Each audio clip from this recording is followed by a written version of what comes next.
Very good morning जी।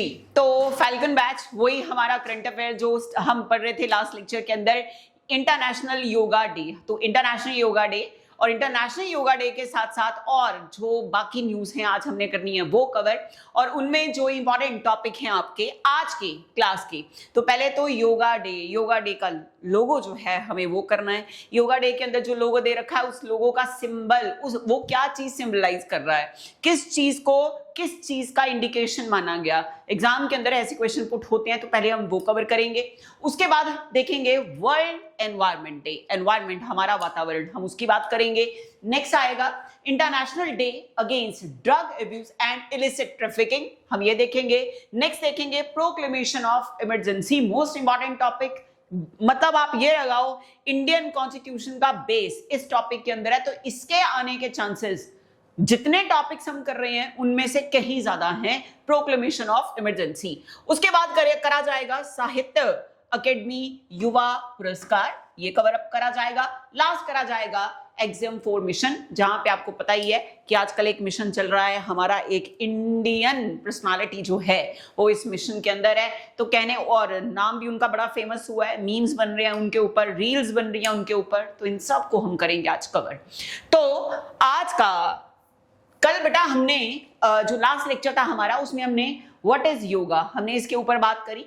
तो योगा के अंदर आपकी बॉडी के अंदर सबसे पहले आपको किसी भी सुखासन में बिठा दिया जाता है कि आराम से बैठ जाओ। सुखासन का मतलब है जिस आसन के अंदर आपको यूं लगे कि यस जिंदगी का रिलीफ इसके अंदर है, वो आसन में आपको बिठा दिया जाता है। तो अलग अलग आसन करने के लिए आपकी बॉडी का जो जेस्चर है, जो पोस्चर है, उसको चेंज करा जाता है। फॉर एग्जाम्पल आपको इनहेल करने के लिए बोला जा रहा है, आपको एक्सहेल करने के लिए बोला जाता है, तो आपको ये बोला जाता है अपनी बैकबोन को सीधा रखो। तो जो योगा है ये हमारा है क्या, एक तरह की होलिस्टिक प्रैक्टिस है योगा, जो कि इन्वॉल्व करती है फिजिकल पोस्चर होंगे इसमें, जिनको हम बोलते हैं आसनास, साथ में ब्रीदिंग एक्सरसाइज होंगी। ब्रीदिंग एक्सरसाइज मतलब जिसको हम बोलते हैं प्राणायाम। देखो ब्रीद करेंगे तो क्या जाएगा बॉडी के अंदर, ये क्या है, ऑक्सीजन बॉडी के अंदर जा रहा है, तो ये हमारी बॉडी के क्या है, प्राण हैं। तो प्राण से प्राणायाम, ब्रीदिंग एक्सरसाइज को नाम क्या दिया गया है, प्राणायाम। उसके बाद मेडिटेशन, मेडिटेशन को बोला जाता है ध्यान लगाना, तो ध्यान इज इक्वल टू मेडिटेशन करना। नेक्स्ट आ गया एथिकल प्रिंसिपल, जिसमें यमा एंड नियमा ये आ जाएंगे, यम और नियमा। उसके बाद ये प्रमोट क्या करते हैं, फिजिकल, मेंटल और स्पिरिचुअल वेलबींग किसी इंडिविजुअल का।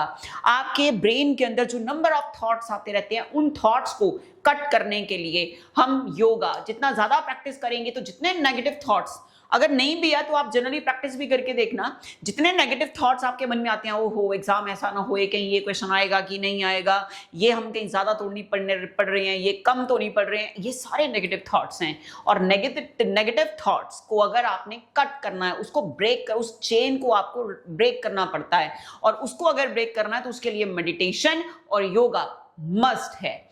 नेक्स्ट आया द वर्ड योगा, यहां से एग्जाम के पर्सपेक्टिव से क्वेश्चन शुरू हो रहा है आपका। The word yoga comes from the Sanskrit word जिसका नाम हुआ युग, क्या, युज, विच मीन्स टू योक और to unite, symbolising the cultivation of a sense of harmony between the mind, body and spirit. मतलब हमारा दिमाग, हमारा शरीर और हमारी आत्मा को एक साथ इकट्ठा करके हम जब प्रैक्टिस करते हैं उससे हमारा जो ध्यान है वो भी लगता है, जो थॉट्स हैं वो नेगेटिव होने शुरू हो जाते हैं, जो मतलब नेगेटिव थॉट्स आ रहे हैं वो पॉजिटिव में कन्वर्ट होने शुरू हो जाते हैं। तो ये सारी चीजें क्या हैं, योगा। तो योगा जो है वो एक संस्कृत वर्ड से डिराइव करा गया जो कि है क्या, युज, जिसका मतलब क्या है, यूनाइट करना और एक correlation banana in between mind, आपकी सोल के साथ, आपकी बॉडी का और आपके दिमाग का। Picture clear. नेक्स्ट है हमारा हिस्ट्री क्या है इंटरनेशनल योगा डे की। तो अब हिस्ट्री पे जरा चलते हैं। International day of yoga history dates back to the year 2014। The chronology of the origin and evolution of the day is explained below. सबसे पहले यहां से बात स्टार्ट करते हैं हम। सितंबर 2014 के अंदर prime minister of India Shri Narendra Modi propose the idea of the international day of yoga. तो क्वेश्चन क्या बन गया, जो इंटरनेशनल डे ऑफ योगा का कॉन्सेप्ट था इस कॉन्सेप्ट को किसने प्रपोज करा? तो आंसर इंडिया ने प्रपोज करा।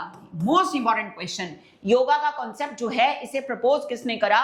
इंटरनेशनल लेवल पे, कि ये दिन हमें सेलिब्रेट करना है इंटरनेशनल लेवल पे, जिससे हमारी बॉडी, हमारा माइंड और हमारी आत्मा तीनों की तीनों यूनाइट हो सकें और हम नेगेटिव थॉट्स को पॉजिटिव थॉट्स के अंदर कन्वर्ट कर सकें, अलग अलग आसनास के थ्रू, अलग अलग प्राणायाम्स के थ्रू, अलग अलग यम और नियम के थ्रू।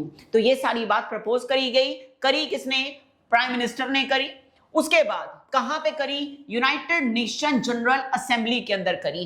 क्योंकि मैंने कल भी आपको बताया था लास्ट लेक्चर के अंदर कि UNGA, United Nation General assembly जो है वो आपका है क्या?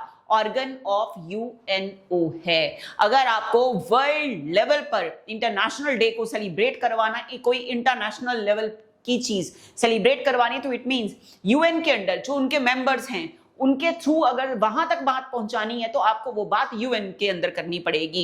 इसीलिए वो बात कहां करी गई? United Nation General Assembly. तो फटाफट से एक बार देख लेते हैं कि क्या क्या पढ़ा हम लोगों ने। हम लोगों ने पहली बात करी कि जो योगा है उसमें बॉडी, माइंड और हमारी आत्मा को एकजुट करा जाता है, यूनाइट करा जाता है, अलग अलग आसनास के थ्रू, प्राणायाम की जो ब्रीदिंग प्रोसेस है, आपकी ब्रीदिंग एक्सरसाइज है, उसके थ्रू करा जाता है, यम और नियम को यूज करा जाता है। जो योगा वर्ड है वो युज वर्ड से डिराइव करा गया। युज एक संस्कृत वर्ड है जिसका मतलब है बॉडी, माइंड और आपकी आत्मा के बीच में एक कनेक्शन क्रिएट करना। इंटरनेशनल लेवल पे इस दिन को सेलिब्रेट करा जाए, इस बात को प्रपोज करा भारत ने, और भारत के अंदर प्राइम मिनिस्टर नरेंद्र मोदी ने यह बात रखी उनके सामने कि भाई कहां रखी? यूनाइटेड नेशन जनरल असेंबली के अंदर। और मैंने आपको ऑलरेडी बताया था कि यूनाइटेड नेशन जनरल असेंबली जो है वो ऑर्गन है किसका? यूएनओ का, यूनाइटेड नेशन ऑर्गेनाइजेशन का। नेक्स्ट आया दिसंबर 2014 के अंदर यूनाइटेड नेशन जनरल असेंबली जो है उसने अडॉप्ट कर लिया एक रेजोल्यूशन और डिक्लेयर करा 21 जून को हम सेलिब्रेट करेंगे वर्ल्ड लेवल पर क्या? International yoga day. और किस दिन? 21 ऑफ जून। कैसे लर्न करना है मैंने आपको लास्ट लेक्चर में बताया था कि डेट को कैसे लर्न करना है। तो योगा कब करा जा रहा है? 21 ऑफ जून। क्या ये नेशनल लेवल का डे है या इंटरनेशनल? Answer international. इसको प्रपोज किसने करा? भारत ने करा। भारत के अंदर कौन से प्राइम मिनिस्टर ने करा? नरेंद्र मोदी ने करा। कब रखा गया था प्रपोजल? सितंबर 2014 के अंदर। सितंबर के बाद इस प्रपोजल को अडॉप्ट कब करा गया? By United Nation General Assembly. तो आंसर दिसंबर 2014 के अंदर करा। और करते कराते 2014 के बाद नेक्स्ट ईयर कौन सा आएगा? 2015। मंथ कौन सा? जून। तो वहां पे जो रेजोल्यूशन था, इस रेजोल्यूशन को फॉलो करके फर्स्ट इंटरनेशनल योगा डे जो था वो वर्ल्ड वाइड करा गया सेलिब्रेट। कब? 21 ऑफ जून 2015 को हो गया था स्टार्ट। और 2015 से लेके टिल डेट 2025 तक हम बैक टू बैक इस डे को सेलिब्रेट कर रहे हैं, इंटरनेशनल योगा डे को। At present international day of yoga जो है वो एक ग्लोबल मूवमेंट बन गया है जिसके अंदर पार्टिसिपेशन अक्रॉस द ग्लोब होती है। मतलब थ्रू आउट द कंट्रीज के जो लोग हैं वो इसके अंदर पार्टिसिपेट करते हैं और इसे एक लार्जेस्ट एनुअल सेलिब्रेशन बना दिया गया है वर्ल्ड लेवल पर। मतलब एक तरह का सेलिब्रेशन होता है इंटरनेशनल योगा डे। आप देखो कि कितनी रील्स भी आपको मिल जाएंगी। और जिस टाइम पे योगा डे सेलिब्रेट करा गया था जगह जगह पे होर्डिंग्स वगैरह भी लगी थी जो इसको प्रमोट कर रही थी among the people of India. International yoga day 2025 is expected to be such a mega event. सिर्फ गो थ्रू करना है, इसमें कुछ ऐसा नहीं है कि एग्जाम के अंदर पूछा जाएगा। अब रीजन क्या है कि 21 जून को ही हमने चूज करा as a international yoga day. June 21 को इसलिए चूज करा गया क्योंकि जून 21 को क्या होता है? समर सॉल्स्टिस होता है जो कि longest day of the year है इन नदरन हेमिस्फीयर। हम पृथ्वी की बात करें, ग्लोब की बात करें तो हमारे पास स्फीयर है नॉर्थ हेमिस्फीयर, साउथ हेमिस्फीयर। तो नॉर्थ हेमिस्फीयर जो है उसका longest day of the year, साल का सबसे लंबा दिन हमारा 21 जून होता है। इसलिए हमने जो योगा डे है उसका दिन कब रखने की कोशिश करी कि 21 को ही सेलिब्रेट करा जाए। Picture clear? ये इंपॉर्टेंट है एग्जाम के पर्सपेक्टिव में। यहां पे लग गया स्टार। नेक्स्ट आ जाओ। अब इसका मतलब क्या है? देखो जितना लंबा दिन होगा सनलाइट उतना ही इंसुलेशन देगा अर्थ को। अर्थ मतलब हमारी धरती, इंसुलेशन का मतलब क्या है, जो रेडिएशन आनी है फ्रॉम द सन कहां तक पहुंच रही है, अर्थ तक, समझ गए। तो धरती उतनी ज्यादा गर्म हो रही है, गर्म हो रही है तो कहने का मतलब है आपकी जो धरती तक रेज आ रही है सन की, वो सन की रेज धरती को क्या दे रही है, लाइट दे रही हैं। तो practice of yoga brings light and vitality in our life. तो कहने का मतलब है जो योगा है वो हमारी जिंदगी में क्या लेके आएगा, रोशनी लेके आएगा। और नेचुरली साइंस भी इस बात को मान चुकी है। और तो और हमारे यहाँ पे इधर चंडीगढ़ में ना पीजीआई तक योगा को मान चुका है कि हाँ योगा काम करता है। क्योंकि अब पीजीआई ने क्या किया है कि आप बोल तो देते हैं, मेडिसिन दे तो देते हैं डॉक्टर्स की, ये रेकमेंड कर दिया, वो रेकमेंड कर दिया।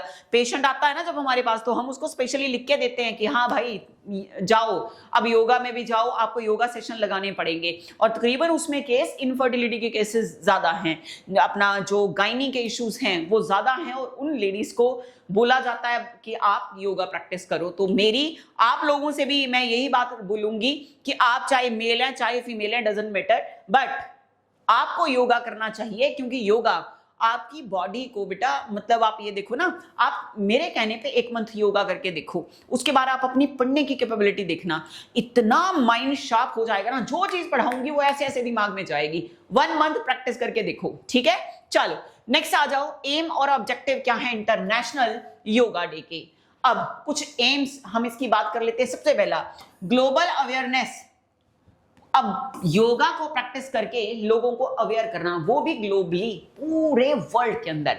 दूसरा है कि प्रमोट करना adoption of lifestyle patterns and choices that lead to good health. आपको पता है कि आजकल की डेट में जनरली तकरीबन हर घर के अंदर हमें एक पेशेंट मिल जाता है जो कैंसर पेशेंट होता है। तो कहते, और हमारी डाइट इतनी बिगड़ चुकी है, मोमोज, कुरकुरे, नूडल्स, टिक्की, बर्गर, ना जाने और क्या चूट पटांग जो भी चिटर पुटर है वो सब जनता खाती है।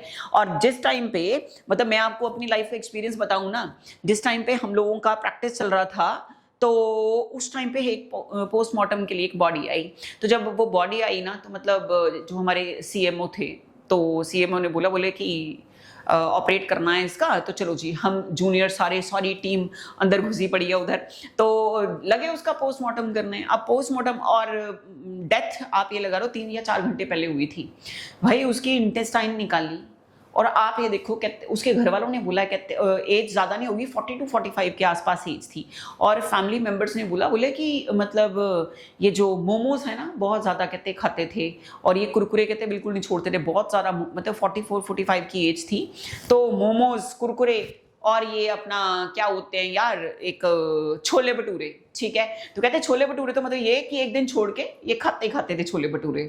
और आप देखो जब उनकी इंटेस्टाइन हमें डॉक्टर ने यूं करके निकाल के दिखाई ना कि ये देखो इसकी इंटेस्टाइन सड़ी हुई इंटेस्टाइन थी, कसम से बता रही हूँ। और ऐसे उठाई डॉक्टर ने और ऐसे अंदर डाल दी। तो वो सिर्फ एक, मतलब एक स्टडी के लिए कि देखो मैदा आपकी बॉडी में इतना कांड कर देता है, तो इसलिए मैदे को अवॉइड करो, ठीक है। अच्छा, तो ग्लोबल अवेयरनेस ये फैलाना। दूसरा, एक अच्छा लाइफस्टाइल पैटर्न आपकी लाइफ का हो, जो कि आपका गुड हेल्थ, आपकी बॉडी को एक अच्छी हेल्थ दे, और फिजिकल इनएक्टिविटी जो है उसको कम करा जाए। कॉज ऑफ डेथ जो हो रही है वर्ल्ड वाइड वो, और साथ साथ में एक मेजर रिस्क फैक्टर है नॉन कम्युनिकेबल डिजीज का, जैसे कार्डियोवेस्कुलर एलिमेंट्स हो गया, कैंसर हो गया, डायबिटीज हो गया। तो इन चीजों को भी कहते हैं हम रिवर्स कर सकते हैं अगर आप क्या करेंगे, योगा। तो बेटा इस चीज में से आपको यूं लगता है कि एग्जाम के अंदर यहां से कुछ पूछा जाएगा, नहीं। आप इसको सिर्फ इस वाली स्लाइड को, ये जो मैंने यहां से लेके यहां तक बताया, इसका एम, ये एम जनरली आपने वैसे याद रखना है, क्योंकि अगर योगा के ऊपर आपको टॉपिक दे दिया गया तो फिर हो सकता है कि क्वेश्चन पुट करे जाएं।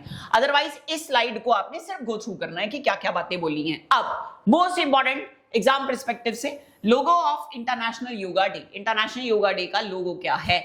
International day of yoga logo consist of several elements हैं इसके अंदर। अब ये सेवरल एलिमेंट्स जो हैं, ये हमें साथ साथ में ये एलिमेंट्स क्यों दे रखे हैं? इसलिए ताकि ये प्रमोट करें फिजिकल, मेंटल, स्पिरिचुअल वेलबींग, और एम्फसाइज करें कि नेचर और एनवायरनमेंट हमारे लिए कितना ज्यादा जरूरी है, इसलिए उस नेचर और एनवायरनमेंट को प्रोटेक्ट करके रखो। अब ये चीज ध्यान से देखनी है आपने। तो yoga for harmony and peace, और ये है जी हमारा लोगो किसका? इंटरनेशनल योगा डे का। तो लिखा हुआ ऊपर इंटरनेशनल डे ऑफ योगा, 21 जून। अब आपको ये दिख रहा है कि ये कुछ लीव्स हैं, इनका कलर देख लो, ये ग्रीन है, ये ब्राउनिश कलर है, ये डार्क नेवी ब्लू कलर है। यहां पे आपको ग्लोब नजर आ रहा है और ग्लोब के बाद ये जो बैठे हुए हैं ये अपना एक जेस्चर इस तरह से करके बैठे हुए हैं, है ना। ये जो बीच में बैठे हैं ये साधु से बैठे हैं और ऊपर आपको सारा जो एरिना नजर आ रहा है, ये जो ऑरा, ये जो आपको पूरे का पूरा ऑरा सा नजर आ रहा है, ये आपको दिमाग में रखना है। अब हम इसकी डिटेल पढ़ेंगे, ये जरूरी है। तो सबसे पहले लोगों के अंदर जो चीजें दे रखी हैं, सबसे पहले क्या दे रखा है, ह्यूमन फिगर दे रखा है, बिल्कुल दे रखा है। ये देखो, ये ह्यूमन फिगर ही तो है, पलथी मार के बैठी हैं वो और हाथ दोनों इस तरह से कर रखे हैं, ठीक है। तो पहले इनके बारे में देखते हैं। Human figure at the centre है, सेंटर में है, जो कि क्या डिपिक्ट कर रही है, योगा पोस्चर में बैठी है, इस तरह से योगा पोस्चर में बैठी है और सिंबलाइज कर रहा है कि योगा प्रैक्टिस, और वो बंदा इस तरह से सिंबलाइज कर रहा है कि वो योगा प्रैक्टिस कर रहा है अपने लिए। तो इस तरह से बैठा है बंदा, क्या सिंबलाइज कर रहा है कि वो योगा प्रैक्टिस कर रहे हैं अपने लिए, ह्यूमन फिगर है और वो भी सेंटर में है। नेक्स्ट आ जाओ, ऑरेंज हेलो। अब ये हेलो मतलब वो जो मैंने आपको एरिना बताया कि ये जो एरिना है, ये देखो, ये पूरे का पूरा ऑरेंज हेलो, ये वाला, ठीक है। तो ऑरेंज हेलो ये क्या शो कर रहा है, around the head of the human figure represent कर रहा है एनलाइटमेंट, स्पिरिचुअल अवेकनिंग और the inner light that yoga helps cultivate. For example, आपने प्रेमानंद महाराज देखे होंगे और उनको सुना भी होगा। आप देखो, मतलब मैं खुद हैरान हूं कि किडनी पेशेंट जो है, सबसे पहले तो अगर किडनी पेशेंट है तो किडनी पेशेंट का बेटा एक हम जीएफआर चेक करते हैं, ग्लोमरुलर फिल्ट्रेशन रेट, जीएफआर। तो जीएफआर अगर किसी की किडनी का डायलिसिस हो रहा है ना, तो आप ये देखो कि उसकी किडनी इतनी ज्यादा लंबे टाइम तक चल ही नहीं सकती है, चल ही नहीं सकती। और जितनी जितनी जितनी एज बढ़ती जाती है उसके साथ किडनी का वो जो फंक्शनिंग है वो और कम होता जाता है। उनका वो जो जीएफआर है ना, वो पहले ही ऐसे है कि उनकी किडनीज ऑलरेडी श्रिंक हो चुकी हुई हैं, ठीक है। और दूसरी चीज ये है कि जब आपकी बॉडी को न्यूट्रिशन ही नहीं मिल रहा, न्यूट्रिशन कहां से आएगा, डाइट से आएगा। आप ज्यादा डाइट खाएंगे तो किडनी उसको फिल्टर नहीं कर पाएगा, डायलिसिस में प्रॉब्लम होएगी। इसलिए इन ऐसे पेशेंट्स को पानी भी through out the day 1 litre पानी ही लेना होता है, 1 लीटर पानी। फिर चाहे वो पानी आपका, जैसे आपने कोई सिरप पिया तो वो भी आपका पानी है, पानी में ही काउंट होगा। आप जूस नहीं ले सकते कोई भी, क्योंकि जूस को फिल्टर करना किडनी के लिए मुश्किल हो जाता है। तो आप पानी थ्रू आउट द डे, आपने जो मेडिसिन लेनी है ना उसके लिए अगर आपने हाफ कप लिया तो वो हाफ कप भी किस में इंक्लूड होगा, 1 लीटर पानी के अंदर। और प्रेमानंद महाराज की जो किडनी का हालचाल है उसमें सिर्फ उनको आधा लीटर पानी अलाउ करा गया है, 24 घंटे के अंदर आधा लीटर पानी बस, इससे ऊपर नहीं, जिससे फेस के ऊपर इतना ग्लो नहीं आ सकता, इतना ऑरा फेस का स्ट्रॉन्ग नहीं हो सकता। आपने सुना होगा कि जिन बच्चों को बहुत ज्यादा पिंपल्स होते हैं तो डॉक्टर उनको क्या बोलते हैं, ज्यादा पानी लो, ज्यादा पानी लो, फाइबर ज्यादा लो। ज्यादा पानी आपकी बॉडी की वेस्ट को बॉडी से बाहर निकालेगा, समझ आई बात। तो आप ये देख लो, मतलब हर बंदा परेशान है उनकी ये चीज देखे कि भाई ऑरा कितना है। ऑरा का मतलब क्या है, वो तेज कितना है। और यहां पे कहते ये जो ह्यूमन बैठ रखा है, ये जो ऑरेंज कलर का है, ये सारे का सारा इसका तेज है। इसका मतलब क्या है कि ये बंदा एनलाइटन हो चुका है, मतलब इसको ज्ञान की प्राप्ति हो चुकी है कि योगा हमारी बॉडी के लिए बहुत बढ़िया है, और स्पिरिचुअल अवेकनिंग हो चुकी है, मतलब इसकी आत्मा जो है वो जागरूक हो चुकी है इसके लिए। तो ऑरेंज हमें ये शो कर रहा है। जो ह्यूमन फिगर है वो सेंटर में है, योगा कर रही है अपने लिए, पहली बात। दूसरा, ऑरेंज हेलो है, ऑरेंज हेलो क्या शो कर रहा है कि ये एनलाइटन हो चुका है, मतलब इसको ज्ञान की प्राप्ति हो चुकी है बंदे को, तभी ये योगा कर रहा है। और दूसरा, इसकी वजह से क्या होएगा, इसकी जो अपनी स्पिरिचुअल अवेकनिंग है इसकी वो होगी, इसकी जो आत्मा है वो जागरूक हो चुकी है कि मुझे अपने लिए अच्छा करना है, और वो भी योगा करके। दोनों बातें आई थिंक समझ आ चुकी होंगी आपको। नेक्स्ट आ गया ग्लोब। अब बीच में ये जो ग्लोब बना हुआ है, यहां पे आ जाओ, ये देखो, ये पूरा ग्लोब बना हुआ है ना बेटा। तो इस ग्लोब का मतलब देखें जरा। Globe in the world yoga days logo signifies the universality of yoga, meaning it is a practice accessible to people from all over the world। चाहे कोई अमीर है चाहे कोई गरीब है, इस पूरे के पूरे ग्लोब के ऊपर ये प्रैक्टिस जो है वो हर एक के लिए असेसिबल है। कोई गरीब बंदा है तो वो भी बैठ के योगा प्रैक्टिस कर सकता है, और फ्री में गवर्नमेंट ने आयुष केंद्र सेटअप करे हुए हैं, फ्री ऑफ कॉस्ट। जो आयुष केंद्र हैं वो आपको क्या करवाते हैं, योगा सिखाते हैं, कहीं किसी सेंटर को ज्वाइन करने की जरूरत नहीं होती। तो ग्लोब का मतलब क्या है, पूरे ग्लोब के लोगों के लिए ये योगा क्या है, असेसिबल है। नेक्स्ट आ गया लीव्स। लीव्स पे आओ। अब लीव्स कौन कौन सी कलर की बताई हैं? ब्राउन और ग्रीन कलर। ये देखो यहां पे नजर आ रहा है, ये हो गया ग्रीन कलर, ये हो गया ब्राउन कलर। तो अब इसमें क्या नजर आ रहा है हमें? Brown and green leaves, 2 pair of leaves. तो कितने पेयर हैं? 2 पेयर हैं लीव्स के, 1 ब्राउन एंड 1 ग्रीन, जो कि रिप्रेजेंट कर रहा है connection between yoga and nature. समझ गए? क्या शो कर रहा है? योगा और नेचर के बीच में एक कनेक्शन शो कर रहा है। मतलब योगा जो नेचर ने हमें दिया वो योग मुद्रा है। तो योगा और नेचर के बीच में एक कनेक्शन क्रिएट कर रहे हैं ये 2 तरह के कलर्स। तो सबसे पहले हैं ब्राउन लीव्स। ब्राउन लीव जो हैं लोगों के अंदर वो सिंबलाइज कर रही हैं अर्थ एलिमेंट को। तो धरती की मिट्टी का रंग कैसा होता है? ब्राउन ही तो होता है। अब आप बोलो कि नहीं मैम ब्लैक सॉइल भी तो होती है, रेड सॉइल भी तो होती है। बेटा एक बेसिक कलर होता है मिट्टी का, वो ब्राउन है। तो brown element is equal to earth. Next आ जाओ ग्रीन लीव्स। ग्रीन लीव जो है वो क्या शो कर रही हैं? New growth. न्यू ग्रोथ, तो न्यू ग्रोथ का मतलब देखो हमारा जो नेशनल फ्लैग है उसके अंदर 3 कलर है ना? टॉप पे saffron, then white, then green. Saffron colour indicate करता है सैक्रिफाइस को, व्हाइट कलर इंडिकेट करता है पीस को, पीस मतलब शांति। ग्रीन कलर उसमें इंडिकेट करता है प्रोस्पेरिटी को। तो प्रोस्पेरिटी मतलब खुशहाली, हरियाली, इसको शो करता है। तो प्रोस्पेरिटी का मतलब न्यू ग्रोथ ना, तो न्यू ग्रोथ मतलब प्रोस्पेरिटी। ग्रीन देखो जो भी चीजें, देखो आजकल क्या हो रहा है, रेनी सीजन चल रहा है, तो क्या हो रहा है, हर प्लांट पे जो शूट आ रही हैं उस पे लीव्स लग रही है, नए नए नए नए ग्रीन ग्रीन कलर के कितने प्यारे प्यारे पत्ते से निकल रहे हैं। तो वो क्या न्यू ग्रोथ है आपकी जिंदगी के अंदर, प्रोस्पेरिटी हो रही है। नीचे लिखा हुआ है yoga for harmony and peace. अब ये जो इंस्क्रिप्शन ये एम्फसाइज कर रही है बेनिफिट्स ऑफ योगा, कि किस तरह से आप योगा प्रैक्टिस करके प्रमोट कर सकते हैं वर्ल्ड लेवल पर पीस। मतलब अब आप देखो आजकल के टाइम पे 1 मिनट से पहले आप कार ड्राइव कर रहे हैं, आप स्कूटी ड्राइव कर रहे हैं, आज इतनी बारिश थी, इतनी बारिश थी, तो आप ये देखो लोग मतलब पता भी है कि आगे रेड लाइट है, नहीं जाना है। मतलब चंडीगढ़ के अंदर रूल्स बहुत ज्यादा स्ट्रिक्ट हैं पुलिस के। तो और लोगों को क्या है, दिख भी रहा है कि आगे लाइट है, सिग्नल रेड हो रखा है, बट पीछे से लग रहे हैं मतलब पूरा हॉर्न ब्लो कर रहे हैं जोर जोर से पी पी पू पू तो कर ही जा रहे हैं।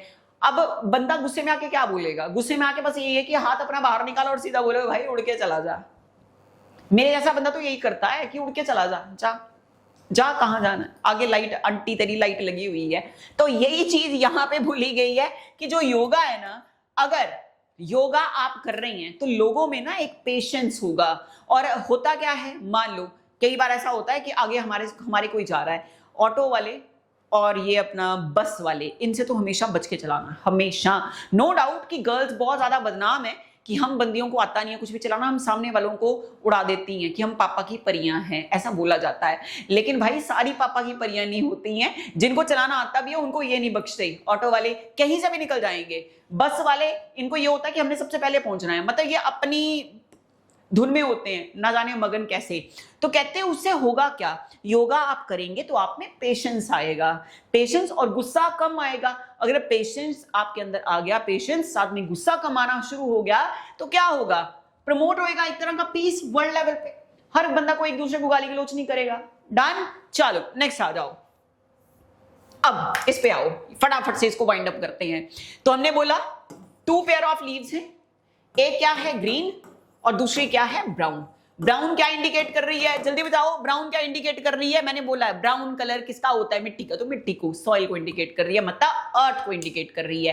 ग्रीन नई ग्रोथ को इंडिकेट कर रहा है, green green green green shoots निकल रही हैं, ग्रीन लीव्स निकल रहे हैं, तो नई ग्रोथ को इंडिकेट कर रहा है। उसके बाद ये जो अंकल जी बैठे हुए हैं ऐसे करके, ये अपना योगा, अपनी वेलबींग के लिए योगा कर रही हैं। और साथ में ये जो ऑरेंज हेलो है, ये इसका मतलब क्या है कि अंकल की जो आत्मा है वो जागरूक हो चुकी है, उनकी जो स्पिरिचुअल अवेकनिंग है वो हो चुकी है। साथ में वे जो बैठे हुए हैं अपना साधु जी बैठे हुए हैं, ये क्या हो चुके हैं, एनलाइटन हो चुके हैं, इनको ज्ञान की प्राप्ति हो चुकी है। भाई मेरे लिए योगा जरूरी है। और सेंटर में क्या है, ग्लोब। तो ग्लोब के अंदर कौन है, अर्थ है हमारी, और अर्थ, ग्लोब मतलब अर्थ है हमारा। और इस ग्लोब के अंदर जो भी रह रहा है, चाहे वो अमीर है चाहे वो गरीब है, irrespective of their religion, race, caste, sex ratio या जो भी उनका बर्थ ऑफ प्लेस है, उन सब को छोड़कर कहते हर बंदे को छोड़कर, मतलब कि कोई कुछ चीज मैटर ही नहीं करती, इररिस्पेक्टिव वर्ड मैंने यूज करा, मैटर ही नहीं करता कि आप अमीर हैं या गरीब हैं, किस धर्म से हैं, किस जाति से हैं,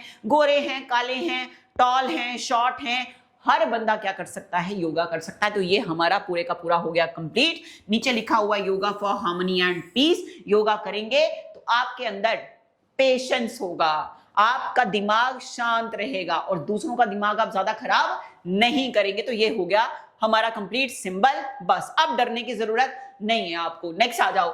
theme of international yoga day क्या था? Yoga for one earth one health. मैं आपको कल करवा चुकी थी। अब गवर्नमेंट के इनिशिएटिव की बात कर लें तो गवर्नमेंट ने क्या किया है बेटा, एम योगा ऐप ये स्टार्ट करी है। नाम क्लियर हो रहा है। A new website for the International Day of Yoga has been launched to provide all the updates and relevant information relating to International Day of Yoga events. तो M Yoga app government ने ये start करी है, M Yoga app. तो कहानी हुई खत्म किसकी? योगा डे की। अब जरा फटाफट से इसको जल्दी जल्दी पढ़ लेते हैं। हमने बोला योगा जो है इसका लोगो देखा, हमने लोगो की बात कर ली। इंटरनेशनल डे ऑफ योगा कब स्टार्ट करा गया? तो आंसर 21 जून 2015 को पहली बार सेलिब्रेट हुआ। क्या ये एवरी ईयर सेलिब्रेट होता है? Answer yes. जो योगा है इसका कॉन्सेप्ट किस कंट्री ने दिया? आंसर भारत ने प्रपोज करा। भारत में से किसने करा? पीएम नरेंद्र मोदी ने करा। कहां पे जाके करा? यूनाइटेड नेशन ऑर्गेनाइजेशन का एक organ, United Nation General assembly, वहां पे इस प्रपोजल को रखा। क्या उन्होंने ये प्रपोजल माना? Answer yes. रखा कब गया था प्रपोजल? सितंबर 2014। इस प्रपोजल को अडॉप्ट कब करा गया? दिसंबर 2014। और इस प्रपोजल को डिक्लेयर कब कर दिया गया, जो इफेक्ट में आ गया, लागू हो गया? 21 जून 2015। गवर्नमेंट ने क्या इनिशिएटिव लिए हैं? गवर्नमेंट ने एम योगा ऐप बनाई है और गवर्नमेंट ने ये बोला है कि हम इसको एक वर्ल्ड वाइड लेवल पर क्या करेंगे, एक मेगा इवेंट डिक्लेयर कर देंगे। किसको? इंटरनेशनल डे ऑफ योगा को। हमें जो यहाँ पे थीम मिला हमने उसकी बात कर ली, हमें जो लोगो मिला हमने उसकी बात कर ली। सेंटर में कौन है? एक ह्यूमन बैठा हुआ है, इस तरह से, इस पोस्चर में है, उसके दोनों हाथ जो है वो इस तरह से है।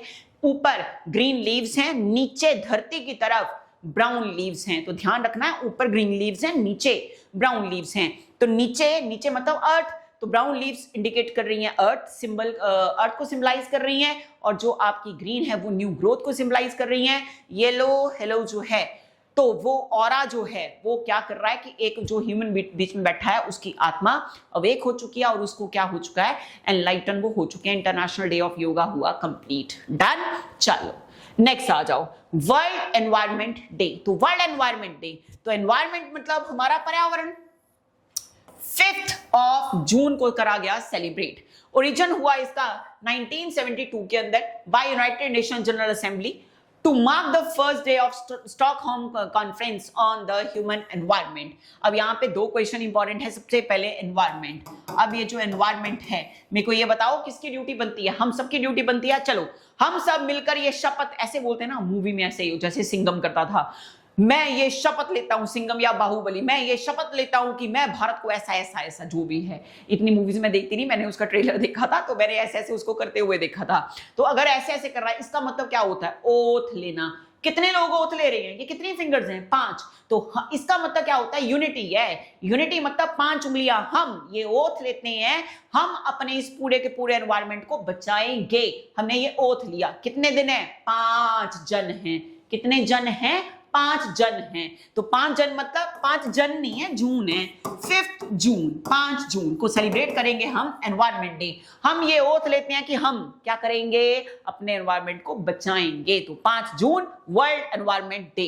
इसकी बात अगर हम इसके ओरिजिन की बात करें 1972 के अंदर, कहां पे, किस जगह पे? यूनाइटेड नेशन जनरल असेंबली के अंदर फर्स्ट डे स्टॉकहोम कॉन्फ्रेंस हुई थी। तो ह्यूमन एनवायरनमेंट को लेकर उसका जो फर्स्ट डे था उसको मार्क करने के चक्कर में हमने सेलिब्रेट करना शुरू कर दिया वर्ल्ड एनवायरनमेंट डे। अब इसके नाम से क्लियर हो रहा है इसका ऑब्जेक्टिव क्या होगा? ग्लोबल अवेयरनेस लेके आना और प्रोटेक्ट करना एनवायरनमेंट को और प्रमोट करना सस्टेनेबल प्रैक्टिस को। इस तरह से अपने एनवायरनमेंट को प्रोटेक्ट करें कि हमारी आने वाली पीढ़ियां भी इस एनवायरनमेंट से मिलने वाली चीजों का प्रॉपर यूटिलाइज उनको कर पाएं। उसको हम बोलते हैं सस्टेनेबल क्या? प्रैक्टिस, जिसको हम अपने आने वाली पीढ़ियों के अंदर के लिए बचा सके। हवा, पानी, सन की लाइट, इसको कहते हैं इस तरह से प्रोटेक्ट करो। अब हवा देखो हमारी किस तरह से, हम एयर के लिए इंडेक्स चेक करते हैं ना, air quality index. Air quality index हमारा डे बाय डे क्या हो रहा है, डाउन ही तो हो रहा है। और आप देखो आपके मोबाइल फोन पे भी वो पूरे का पूरा शो करता है। आप जिस रीजन में जाएंगे मोबाइल एकदम से ब्लिंक करेगा और बता देगा भाई यहाँ का जो पोल्यूशन है वो इतना इतना इतना है, इतना ppm है, वो बता देता पोल्यूशन। नेक्स्ट आ जाओ। अब ये है ऑर्गेनाइज कौन किसने करा इसको, UNEP, United Nation environmental program. Most important इसकी full form United Nations environmental program. हम बात करें इसके थीम की, तो थीम क्या है, हर साल वर्ल्ड एनवायरमेंट डे जो है revolves around the central theme, focus करता है ये एनवायरमेंट इशू के ऊपर। अब theme for world environment day 2025 plastic pollution को लेकर, ये बेटा थोड़ी सी ना इस यहां से इरेज हो गया है ये वाली पीपीटी, ठीक है, नोट्स के अंदर आपको प्रॉपर मिल जाएगा। होस्ट कंट्री जो है each year a specific country या रीजन जो है वो इसको होस्ट करता है, इस इवेंट को होस्ट करता है। तो होस्ट कंट्री जो एनवायरमेंट डे के लिए करी गई है वो करी गई है 2025 के लिए रिपब्लिक ऑफ कोरिया। किसे, रिपब्लिक ऑफ कोरिया को रखा गया है कि ये होस्ट कंट्री होगी 2025 के लिए। तो वर्ल्ड एनवायरमेंट डे के अंदर आपने 4 बातें याद रखनी है। 4 बातें क्या हैं, सबसे पहला, हम एनवायरमेंट डे कब हमने सेलिब्रेट करा, 5 जनों ने मिलकर सेलिब्रेट करा, 5 जून। तो ये 5 जून, ये जो वर्ल्ड एनवायरमेंट डे है, स्टॉकहोम कॉन्फ्रेंस जो हुई थी ह्यूमन एनवायरमेंट को लेकर 1972, उसका फर्स्ट डे है ये, उसकी याद में ही इसको 5 जून एनवायरमेंट डे का टाइटल मिल गया। ऑर्गेनाइज इसको कौन करता है, UNEP करता है, United Nation environmental program. Done. Next आ जाओ, होस्ट कंट्री जो है इसकी वो क्या है, रिपब्लिक ऑफ कोरिया। बस इतनी बातें याद रखनी है। नेक्स्ट आ जाओ, 5 जून को ही सेलिब्रेट करा जाता है वर्ल्ड एनवायरमेंट डे। रीजन क्या है, तो 5 जून को हमने कहते हैं सेलिब्रेट करा वर्ल्ड एनवायरमेंट डे, क्योंकि ये फर्स्ट डे स्टॉकहोम कॉन्फ्रेंस का जो कि ह्यूमन एनवायरमेंट को लेकर हुई थी 1972 के अंदर, उसको लेकर है।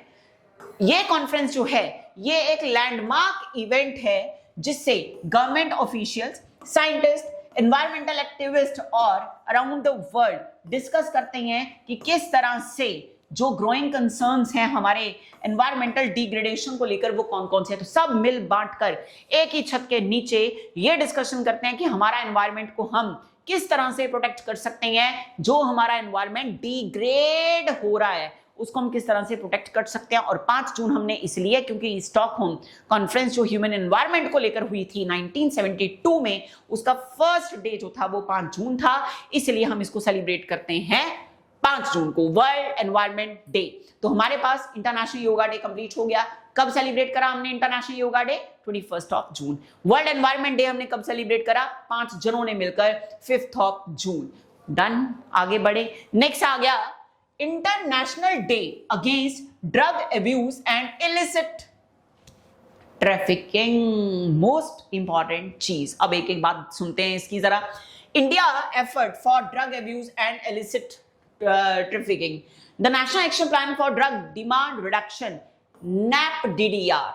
NAPDDR, इसकी फुल फॉर्म आपको याद करनी है क्या, नेशनल, एनए वर्ड लग गया ना बेटा तो नेशनल हो गया, national action plan for drug demand reduction. Drug की जो डिमांड हो रही है नेशनल लेवल पर, उसके लिए प्लान बनाया जाए कि उसको किस तरह से रिड्यूस करा जाए, ये है ये चीज, इसीलिए लिखा हुआ है the national action plan for drug demand reduction.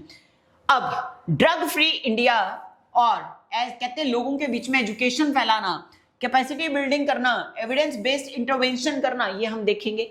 ये आपको गो थ्रू होना है, इसको रीड करना है। इसमें से जो इंपॉर्टेंट बात थी वो फर्स्ट लाइन एग्जाम के लिए ये इंपॉर्टेंट है, ठीक है जी। चल नेक्स्ट, अब एग्जाम के पर्सपेक्टिव में दूसरी चीज क्या है, जो international day against drug abuse and illicit trafficking है वो हम कब सेलिब्रेट करते हैं, 26 जून को। कैसे लर्न करेंगे, 26 जून।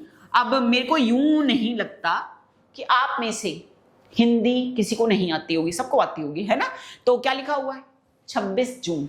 अगर मैं इसे हिंदी में लिखूं तो मैंने लिख दिया 26 नहीं बोला, 26 मतलब 26। आपकी छवि, आपका जो ऑरा है, आपका जो करेक्टर है, भाई अगर आप ड्रग्स खाओगे ना, सामने वाली बंदे आपको पता कैसे बोलेंगे, क्या ये क्या प्रभात पढ़ा रही है, खा के आ जाती है, उसके बाद पढ़ाती है, ये हालत हो जाएगी मेरी। आई बात समझ है? मतलब पूरी एनर्जी से पढ़ाऊंगी, पूरी खा खू के, क्योंकि मैंने जितने पेशेंट हमारे पास आते होते थे ना ऐसे तो वो पूछ रहे के, उनमें से एक ने मेरे को बोला भी, बोला मैम खा के देखो, कहना तां दी हवा नजर आती है, तां दी हवा नजर आती है पंजाबी में अमृतसर की बात है। तो मैडम तां दी कहता हवा नजर आती है, एक बार कहता ट्राई तो करो, कहता किहदे विच चाह दे विच पा के कहता ट्राई तो करो नगड़ी नू। तो ये बातें हैं। तो भाई आपकी छवि खराब हो सकती है। सोचो अगर मैं ऐसी चीज करने बैठ जाती, या अपने कहीं फ्रेंड सर्कल के अंदर, अब क्या है लोग कहते हैं अल्कोहल लो, ये लो, वो लो, और शायद से अगर एक बंदी पी रही है तो लोगों को लगता है कि सबकी सभी पी रही हैं। और कई फ्रेंड सर्कल में ऐसे होते हैं कि कई बार ऑफर कर दिया, मतलब स्टार्टिंग में उन्होंने ऑफर करा कि प्रभात एक पैग, तो मैं सोचूं मैंने यार क्या मतलब क्या ही है ये, क्या ही चीज है। तो आप ये देखो कि अगर मैं पीने लग जाती तो मेरी तो छवि खराब हो जाती। जिस तरह से आज आपको मैं पढ़ा रही हूं तो शायद से मैं पढ़ा ही ना पाती, इधर उधर कहीं पी पू के गिरी होती रोड पे, है ना। चलो मजाक की बात है, पढ़ाई के अंदर मजाक होना जरूरी है, क्योंकि नहीं तो ये हमारी जान खा जाएगी पढ़ाई। ठीक है, तो कैसे याद किया बेटा, 26 जून से आपकी छवि खराब हो सकती है अगर आपने ड्रग लेने शुरू करे। तो ड्रग का जो डेट है वो 26 जून, 26 जून छवि खराब हो जाएगी। तो क्या है हमारा, एवरी ईयर इसको सेलिब्रेट करा जाता है international day against drug abuse. आपको ऐसे याद आ जाएगा। ठीक है, अच्छा उसके बाद आ जाओ लीगल फ्रंट पे। हम इसकी बात करें तो narcotic drugs and psychotropic substances, most important बेटा एनडीपीएस एक्ट 1985। जितने स्टार लगाने हैं उतने स्टार लगाओ। तो बार बार आपको, अब जैसे आप लॉ स्टूडेंट हो तो कहने का मतलब आगे भगवान करे कि सबका एग्जाम क्लियर हो जाए। आने वाले टाइम के अंदर जब आप जाएंगे ना कोर्ट के अंदर तो आपको पता चलेगा, अच्छा एनडीपीएस का एक्ट, मतलब आप ये लगा लो एनडीपीएस के एक दिन के अंदर पुलिस फोर्स के पास ज्यादा नहीं एक दिन के अंदर 25 से 30 केस आ जाते हैं। समझ गए, मेरी फैमिली पुलिस वाली फैमिली में आपको इसलिए बता रही हूं, दिन के अंदर 25 से 30 केस आते हैं। मेरे फादर साहब पुलिस में थे, इसलिए मेरे को पता है कि एनडीपीएस इतना बेकार चीज है। इस एक्ट के अंदर मतलब तकरीबन पुलिस वाले तो पागल हो जाते हैं भाई, पुलिस वाले पागल हो जाते हैं। अच्छा उसके बाद मेरा ब्रदर जो है वो है डिस्ट्रिक्ट अटॉर्नी। तो ब्रदर ये बताता है, बोला दीदी इतने केसेस है ना एनडीपीएस के, बोला एक एनडीपीएस और दूसरा रेप, इसके अलावा केस ही नहीं है। लड़ाई झगड़े के नो डाउट कहता केस है, बट सबसे ज्यादा केस एनडीपीएस के हैं। एनडीपीएस क्या है, एनडीपीएस की full form narcotic drugs and psychotropic substances, narcotic drugs psychotropic substances act. तो कब आया था ये एक्ट, 1985। समझ गए कब आया था, 1985। कैसे याद करेंगे, देखो नारकोटिक वर्ड है ना, कब आया था 1985 के अंदर। कैसे याद करें, एक नारा दिया आपने, मैंने आपको बोला कि भाई एक बार एक नारा मैं दे देती हूं आपको, भारत माता की जय, ये नारा दे दिया मैंने 50 बार आपको बोल दिया, फिर भी आप समझते नहीं है। 50 बार बोल दिया मैंने आपको, एक नारा दे दिया, नारा मतलब नारकोटिक 50 बार, 50 मतलब 50 होता है, लेकिन ये क्या लिखा हुआ है 85 को पंजाबी में पढ़ के देखो जरा, 85 86 है ना, हिंदी में भी 85 होता है शायद से। तो देखो 50 नारा दिया 50 बार, तो नारा मतलब नारकोटिक ड्रग्स का एक्ट जो है मतलब एनडीपीएस, 50 बार मैडम ने इसकी बात कर ली है, 50 बार मैडम ने इसकी बात कर दी, 50 बार बात कर दी, 50 से 85 मतलब 85, तो 1985 के अंदर आया। डन।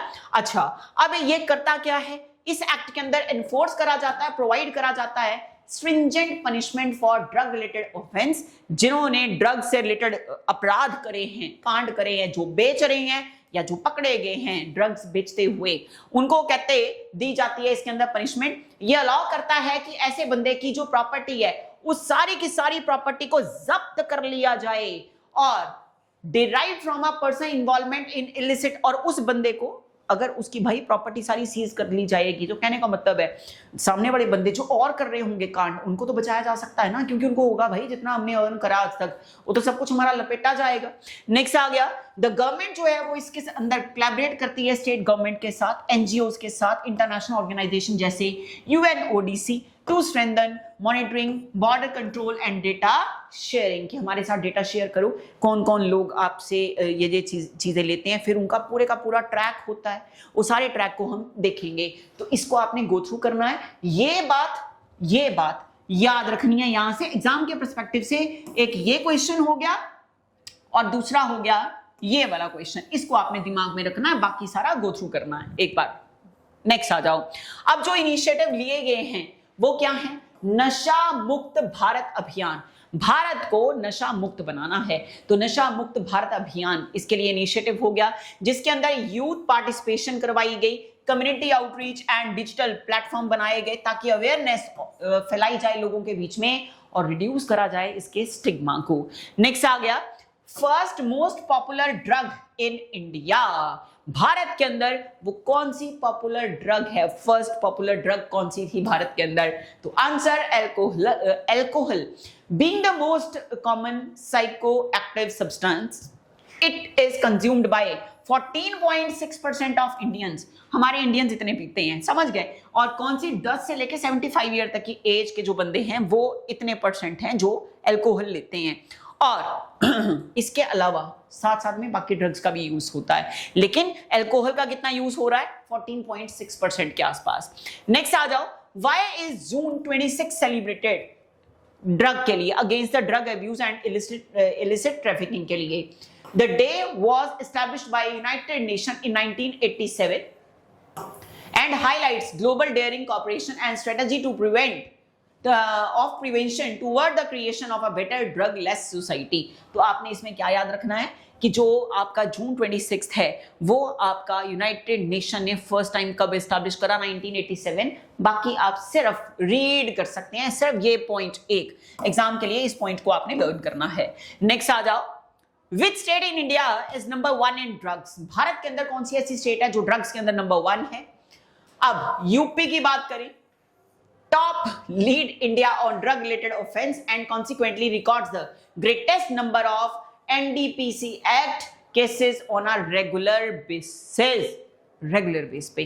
तो यूपी नंबर 1। रीजन क्या है बेटा? सबसे पहली पॉपुलेशन ज्यादा, दूसरा अनएम्प्लॉयमेंट ज्यादा, गरीबी ज्यादा। लोगों के होता है हाँ टेंशन होगी कि कमबख्तो टेंशन होगी तो कुछ अर्न करो ना कुछ स्किल्स लो, स्किल्स लेंगे तो ही तो जाके अर्न करेंगे, नहीं स्किल्स होंगे तो अर्न नहीं करेंगे तो टेंशन होएगी, टेंशन नहीं होएगी तो इसका मतलब ये है कि तुम ड्रग्स में चले जाओ, फिर लोग चोरियां करेंगे, कहीं से लूटपाट करेंगे, उस लूटपाट से ड्रग्स का इंतजाम करेंगे, फिर कमबख्त खाएंगे, फिर मरेंगे और बाकियों को भी मारेंगे। क्लियर? किसकी बात हो रही है? स्टेट की, यूपी की। नेक्स्ट आ जाओ, नशा मुक्त भारत अभियान क्या है?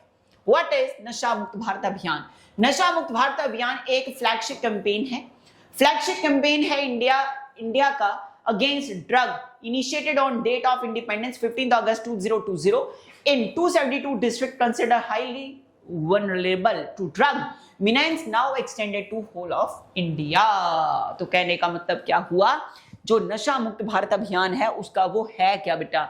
नशा मुक्त भारत अभियान ये है कि भारत के अंदर से कंप्लीटली ड्रग्स जो हैं उसको खत्म करा जाए ताकि अपने यूथ को हम अपने आने वाली पीढ़ियों को बचा सकें। और जितना ज्यादा भारत नशे के अंदर डूबता जाएगा 110% है, जितना मर्जी जोर लगा लो, जितने मर्जी स्टार्टअप कर लो, इंडिया कभी भी ग्रो नहीं कर सकता। नेक्स्ट आ गया हमारा, अब ये जो कैंपेन है इस कैंपेन की बात करी हुई है आपने, इस टॉपिक को आपने अपने आप, इस स्लाइड को आपने अपने आप रीड कर लेना है, ठीक है? अगर आपने अपने आप रीड कर लेना तो समझ जाओ, गो थ्रू करना है। बट एग्जाम के पर्सपेक्टिव से मतलब कई बार ऐसा होता है कि एग्जाम बिल्कुल ही महाबेकार क्वेश्चन पुट करे गए, वहां पे हम ऐसी चीजों को कंसिडर कर सकते हैं, तो इसलिए इसको आपने खुद रीड कर लेना है, ठीक है? हमने टाइम नहीं वेस्ट करना। नेक्स्ट आ जाओ, किस मेडिसिन को बोला गया queen of drugs? Which medicine is known as queen of drugs? Most important 5 star question है ये। मॉर्फिन को बोला जाता है क्वीन ऑफ ड्रग्स क्योंकि इसका जो पावर है वो पेन को रिलीव करने में हेल्प करती है। Derive from the opium, poppy plant होता है ओपियम, अफीम का plant. It is in widespread use for managing severe cases of pain. Morphine while therapeutic poses high potential risk of addiction. समझ गए? अफीम का नाम सुन के आपको पता चल गया हो तो ओपियम, पॉपी प्लांट, वहां से हम डिराइव करते हैं किसको? मॉर्फिन को। और तकरीबन भारत के अंदर पंजाब की बात कर लें हम, और भी बहुत से एरिया, मतलब 50 मेरे लाइफ में मतलब ऐसे पेशेंट या ऐसे स्टूडेंट्स 50 ही आए हैं जिन लोगों ने ये बात कर लिया कि हम मैम हम अफीम तो डेली खाते हैं, अफीम के बिना तो हमारा गुजारा नहीं है। समझ रहे हैं बात? चलो आ जाओ, नेक्स्ट आ गया हमारा नेक्स्ट टॉपिक। तो अगर हम बिल्कुल फ्रंट वाले टॉपिक पे चलें, मैंने आपको बोला था कि आज हम क्या क्या कवर करेंगे, एक बार उस स्लाइड पे चलते हैं हम।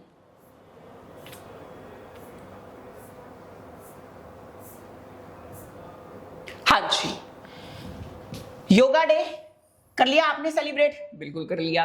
कब करके आए सेलिब्रेट हम योगा डे? 21 जून को सेलिब्रेट करा। फर्स्ट टाइम कब स्टार्ट हुआ था? 2015। इसके लिए प्रपोजल, जल्दी से आंसर देना है बेटा। प्रपोजल कब रखा गया था? 2014 में। कौन से मंथ में रखा गया था? सितंबर 2014 के अंदर। और इस प्रपोजल को अडॉप्ट कब कर लिया गया? इसे अडॉप्ट कर लिया गया दिसंबर 2014 के अंदर। और उसके बाद इससे ये जो प्रपोजल था ये फोर्स में कब आया? इसकी इनैक्टमेंट कब हुई? तो आंसर 2015 के अंदर। कौन सी डेट को? 21 जून को। क्या सेलिब्रेट करा हमने? International day of yoga. Done. Next आ जाओ, वर्ल्ड एनवायरनमेंट डे। तो वर्ल्ड एनवायरनमेंट डे हम ये शपथ लेते हैं हम अपने एनवायरनमेंट को बचा के रखेंगे। आ गया याद? 5 जनों ने मिलके बनाया था। तो 5 जने मतलब 5 जून, 5 जून को सेलिब्रेट करा गया। अच्छा, क्यों करा गया? हमने बोला 1972 के अंदर जो स्टॉकहोम कॉन्फ्रेंस हुई थी, इस स्टॉकहोम कॉन्फ्रेंस का जो ह्यूमन एनवायरनमेंट को लेकर डिस्कशन हुई थी, उस डिस्कशन का जो फर्स्ट डे था, उस फर्स्ट डे को डेट पड़ रही थी 5 जून, इसलिए हमने 5 जून रख दिया एनवायरनमेंट डे का। नेक्स्ट आ जाओ, international day against drug abuse and illicit trafficking. अब इंटरनेशनल डे किसके अगेंस्ट? ड्रग्स के अगेंस्ट। अब अगर आप ड्रग्स खाएंगे तो आपकी छवि बेकार हो जाएगी। जितने जन खाएंगे, जितने जन मतलब जितने नंबर ऑफ पीपल, तो जितने जन खाएंगे, ड्रग्स खाएंगे जब पिएंगे जो भी है, या जो भी है टेस्ट करेंगे, जितने जन, कितने जन करेंगे जिससे आपकी छवि खराब हो सकती है। छवि 26, तो छवि कितने जन मतलब जून। 26 जून ये हो गया इंटरनेशनल डे ऑफ योगा। क्यों? International day against drug abuse and illicit trafficking. Picture done. अब हम आगे बढ़ते हैं। नेक्स्ट आ गया प्रोक्लेमेशन ऑफ इमरजेंसी। अब हम इस टॉपिक पे एंटर हो चुके हैं। तो ये टॉपिक एग्जाम के पर्सपेक्टिव से अब तक हमने जितने टॉपिक पढ़े हैं उनमें से मोस्ट इंपॉर्टेंट होगा टॉपिक। तो हमारा जो टॉपिक है वो हमने आर्टिकल, न्यूज के अंदर आर्टिकल क्या है? न्यूज के अंदर आर्टिकल है यूनियन कैबिनेट ने पास करा है एक प्रस्ताव on the observance of 50 years since the proclamation of emergency. अब हमें ये देखनी है कि बात किसकी हो रही है? इमरजेंसी की। आर्टिकल आपको समझ आ चुका है तो किसकी बात हो रही है? इमरजेंसी की। और अब हमने पढ़ना है इस चीज को डिटेल में। तो सबसे पहला इमरजेंसी प्रोक्लेमेशन। इमरजेंसी प्रोक्लेमेशन, जहां पे वर्ड प्रोक्लेमेशन आ गया, इसका मतलब है बेटा इमरजेंसी की उद्घोषणा। एक होता है डिक्लेरेंस करना, डिक्लेयर करना, वो होता है घोषणा करना। एक होता है प्रोक्लेम करना, उसका मतलब है उद्घोषणा करना, जब प्रेसिडेंट उसकी बात करेंगे। तो इमरजेंसी है क्या? अब इमरजेंसी की बात करें, सबसे पहले एंटर हो रहे हैं हम इंडियन कॉन्स्टिट्यूशन के अंदर। इंडियन कॉन्स्टिट्यूशन जो है ये डिवाइड करा गया है, पार्ट्स में डिवाइड करा गया है।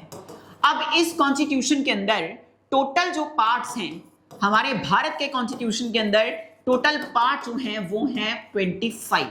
उस टोटल पार्ट्स में से जो टोटल पार्ट्स कितने? 25। इनमें से पार्ट 18 डील करता है किसके साथ? इमरजेंसी के साथ। किसके साथ डील करता है? पार्ट 18 इमरजेंसी के साथ डील करता है।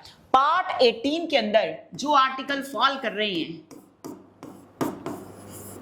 ये आर्टिकल कौन से हैं? आर्टिकल 352 360 तक के आर्टिकल, आर्टिकल 352 से लेकर 360 तक के आर्टिकल जो हैं वो डील करते हैं इमरजेंसी के साथ। इमरजेंसी कौन से पार्ट में फॉल कर रही है? पार्ट 18 के अंदर फॉल कर रही है। इंडियन कॉन्स्टिट्यूशन के अंदर इमरजेंसी पार्ट 18 के अंदर है। टोटल कितने पार्ट्स में भारत का कॉन्स्टिट्यूशन जो हमारा संविधान है उसको डिवाइड करा गया है? आंसर 25 पार्ट्स में है। Out of 25 part 18 deals with the emergency, और इमरजेंसी जो है वो आगे कौन से आर्टिकल, कहां से लेके कहां तक के आर्टिकल के साथ डील कर रही है? आर्टिकल 352 से लेके आर्टिकल 360 तक की कहानी समझ आ गई। अब बात आई कि जो हमारी इमरजेंसी है नेशनल कॉन्स्टिट्यूशन के अंदर, इस इमरजेंसी के टाइप्स कितने हैं? तो टाइप्स हैं बेटा इसके 3 टाइप की इमरजेंसी आपको नजर आएगी। अब 3 टाइप की इमरजेंसी में से जो फर्स्ट इमरजेंसी है इसका नाम है नेशनल इमरजेंसी। कौन सी emergency? National emergency, first emergency. Next आ गया हमारे पास स्टेट इमरजेंसी, और स्टेट इमरजेंसी को हम नेक्स्ट नेम देते हैं प्रेसिडेंट रूल। कौन सा रूल? President rule. थर्ड आई हमारी फाइनेंशियल इमरजेंसी। कौन सा? Financial emergency. अब जरा हम बात करें इनके आर्टिकल्स की। नेशनल इमरजेंसी जो है ये किस आर्टिकल के अंदर फॉल करती है? Article 352 deals with the national emergency. State emergency और president rule both are the same, और स्टेट इमरजेंसी और प्रेसिडेंट रूल डिपेंड करता है कंडीशंस के ऊपर कि कंडीशंस कौन सी वहां पे एप्लीकेबल हो रही हैं। तो 2 आर्टिकल डील करते हैं स्टेट इमरजेंसी और प्रेसिडेंट रूल के साथ, under article 356 and under article 365। 2 articles के अंदर आपको नजर आती है कौन सी इमरजेंसी? स्टेट इमरजेंसी या फिर प्रेसिडेंट रूल। लास्ट आया फाइनेंशियल इमरजेंसी, ये डील करता है आर्टिकल 360। कौन सा आर्टिकल? आर्टिकल 360 जो है वो डील करता है किसके साथ? फाइनेंशियल इमरजेंसी के साथ। अब हम एक एक करके इस इमरजेंसी को पढ़ते हैं। अभी तक जो इमरजेंसी लगी ये 1962 के अंदर, 65 के अंदर, 1971 के अंदर हमें ये नजर आई है। समझ गए? कब कब? 1962, 1965 और 1971 के अंदर हमें इमरजेंसी नजर आई। सबसे पहली है नेशनल इमरजेंसी। अब नेशनल इमरजेंसी में कुछ दे रखी है बेटा ग्राउंड्स, बेस दे रखा है उसका ग्राउंड्स। ग्राउंड्स में अब क्या लिखा हुआ है देखो। सबसे पहले कहते ग्राउंड्स में फर्स्ट है एक्सटर्नल एग्रेशन, दूसरा है और करके आर्म रिबेलियन, समझ गए क्या है? एक्सटर्नल एग्रेशन, आर्म रिबेलियन या फिर वॉर। तो ऐसे लिखा हुआ है वॉर और एक्सटर्नल एग्रेशन और आर्म रिबेलियन। समझ गए? इस तरह से दे रखा है। ये हैं ग्राउंड्स। अब इसका मतलब ये नहीं है कि नेशनल इमरजेंसी को लगाने के लिए ये 3 ग्राउंड्स चाहिए। पहली बात मैंने बोला ही नहीं है 3 ग्राउंड्स, मैंने 3 ग्राउंड्स की बात ही नहीं करी। ठीक है, मैं यहां पे बात कर रही हूं, एक ही पॉइंट लिखा है मैंने 1, है ना। और मैं यहां पे क्या बात बोल रही हूं? सीधी सीधी मैंने बोला है या तो एक्सटर्नल एग्रेशन हो या और लिखा है ना आर्म रिबेलियन हो या और वॉर। तीनों में से अगर एक भी ग्राउंड फुलफिल हो रहा है तो भारत सरकार इन तीनों ग्राउंड में से अगर एक भी ग्राउंड फुलफिल हो रहा है या फुलफिल होने के चांसेस हैं, मतलब before an actual occurrence of, before an actual occurrence of, क्या of? Before an actual occurrence of external aggression और आर्म रिबिलियन और वॉर, तो भी भारत सरकार लगा सकती है under article 352 national emergency. Picture clear हुई? तीनों में से कोई भी एक ग्राउंड अगर फुलफिल हो जाता है या लगता है कि एक्सटर्नल एग्रेशन होने के चांसेस हैं, या लगता है वॉर होने के चांसेस हैं, या लगता है आर्म रिबिलियन होने के चांसेस हैं। अब देखा जाए एक्सटर्नल एग्रेशन का मतलब क्या है? जब हमारे बॉर्डर एरिया के ऊपर हलचल नजर आए ट्रूप्स की, उसे एक्सटर्नल एग्रेशन बोला जाएगा। आर्म रिबिलियन का मतलब है हमारे अपने ही देश की आर्मी, अपने ही देश की ITBP, BSF, police force, CBI, IB, CIA, CID, इनका आपस में ही लड़ पड़े, वो क्या है? Arm rebellion. और तीसरा क्या है लिखा हुआ? वॉर या वॉर। वॉर का मतलब क्या है? जिस टाइम पे अटैक हो ही गया, मतलब उस टाइम पे एक्सटर्नल एग्रेशन। एक्सटर्नल एग्रेशन क्या मतलब? जब ट्रूप्स की वहां पे आप हिलजुल देखोगे बॉर्डर एरिया पे, जब उन्होंने अटैक कर दिया तो वॉर हो गया भाई। Picture clear? अब ये जो एग्रेशन है ना बेटा, ये दो तरह का है। सबसे पहली बात, एक है एक्सटर्नल इमरजेंसी और दूसरी है इंटरनल इमरजेंसी। एक एक्सटर्नल इमरजेंसी और दूसरी इंटरनल इमरजेंसी। अब जरा हम इसको देखें कि ये है क्या। एक्सटर्नल इमरजेंसी मतलब जिस टाइम पे हमारे बॉर्डर एरिया के ऊपर कुछ हलचल हो। इंटरनल इमरजेंसी मतलब जब with in territory of India हमें कोई प्रॉब्लम देखने को मिले। With in territory of India मतलब हमारी बाउंड्री के अंदर अंदर हमें कोई प्रॉब्लम देखने को मिले, वो है हमारी इंटरनल इमरजेंसी। अदरवाइज अगर बॉर्डर पे एक्सटर्नल एग्रेशन दिख रहा है या बॉर्डर के ऊपर वॉर के सिंबल दिख रही हैं, तो ये हमारी क्या होएगी? External emergency. तो बॉर्डर एरिया के ऊपर अगर कुछ डिस्प्यूट चल रहा है या कुछ हलचल देखने को मिली है, तो वो हमारी हो गई एक्सटर्नल इमरजेंसी। आई थिंक यहां तक समझ आ चुका है।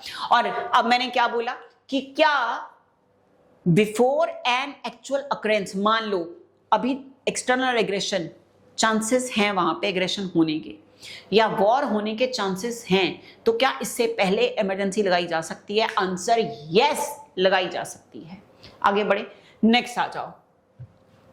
नेक्स्ट आया, अगर इस इमरजेंसी को, कौन सी इमरजेंसी? नेशनल इमरजेंसी, इसे करना है अगर इंपोज, तो इंपोज करने के लिए अगर भारत में इसको मतलब इंप्लीमेंट करना है, इंपोज करना है इसको, तो इसको लगाने के लिए हमें चाहिए special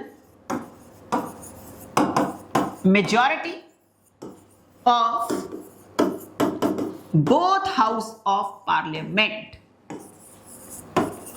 special majority of both house of parliament का मतलब क्या है?